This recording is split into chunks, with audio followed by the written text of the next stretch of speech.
Улсын хурлын дарга эрхэм гишүүдээ төсвийн доктортой байдлын тухай хууль, төсвийн тухай хуулийн дагуу Монгол Улсын нэгдсэн төсвийн 2018 оны төсвийн хүрээний мэдээлэл 2019-аас 2020 оны төсвийн төсөөллийн тухай хуулийн төслийг хэлэлцүүлэхээр танилцуулж байна. Төсвийн хүрээний мэдээллийг боловсруулахдаа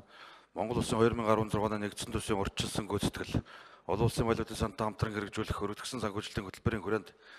тохирсон дунд хугацааны төсвийн үзүүлэлтүүд, төсвийн доктортой байдлын тухай хууль заасан төсвийн тухай шаардлагын зорилт үзүүлэлтийг баримталсан болно. Олон улсын валютын сантай хамтран хэрэгжүүлэх өргөдгсөн санхүүжилтийн хөтөлбөрийн хүрээнд дунд хугацаанд төсвийн орлогын уул уурхайн салбарын үйл ажиллагаанаас хамаарлыг бууруулах, төсвийн орлогын тогтвортой их усварыг бий болгох,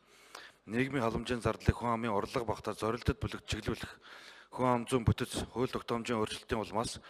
төсөвд үүссэн зардлын ачааллыг бууруулах, тэтгэврийн тогтолцоог шинжлэх, цалин хөлсөх төсвийн боломжтой уялдуулах, зардлын үр ашгийг нэмэгдүүлэх чиглэлээр бодлогын арга хэмжээнүүдийг хэрэгжүүлэхээр төлөвлөд байна. Олон улсын валютын сантай хамтран хэрэгжүүлэх хөтөлбөрийн үр дүнд гадаадын хөрөнгө оруулагчдын итгэл сэргэж, цаашид гадаад хөрөнгө оруулалтыг бодиттой нэмэгдүүлэх, зээлжих зэрэглэлийг ахиулах, хөвгийн зардал буурах суурь нөхцөл бүрдэнэ гэсэн хүлээлттэй байна.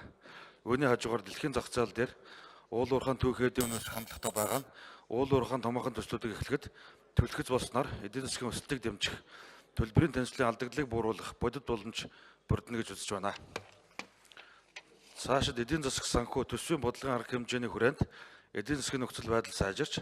төсвийн орлого нэмэгдэх нөхцөл байдал үүсэх тохиолдолд Монгол Улсын нэгдсэн төсвийн 2018 оны төсвийн хүрээний мэдээлэл 2019-аас 2020 оны төсвийн төсөөллийн тухай хуулиар баталсан үндсэн үзүүлэлтүүдийг 2018 оны төсвийн тухай хуулийг боловсруулах үед дахин авч үзэж, зохих өөрчлөлтийг дунд хугацааны төсвийн хүрээний мэдээлэлд оруулахаар холбогдох улсын хурлын тогтоолын төслийг боловсрууллаа. Дунд хугацаанд Монгол Улсын нэгдсэн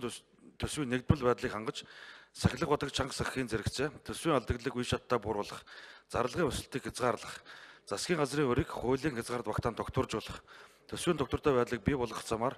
макро эдийн засгийн өсөлтийг хангах зорилтын хүрээнд Монгол Улсын нэгдсэн төсвийн 2018 оны төсвийн хүрээний мэдээлэл 2019-аас 2020 оны төсвийн төсөөлөлд нэгдсэн төсвийн тэнцвэржүүлсэн тэнцлийн дотоодын нийт бүтээгдэхүүнд эзлэх хувийг 2018 онд хасах 9.5%, 2019 онд хасах 6.9%, 2020 онд хасах 5.1% байхаар тус төсөөллөө.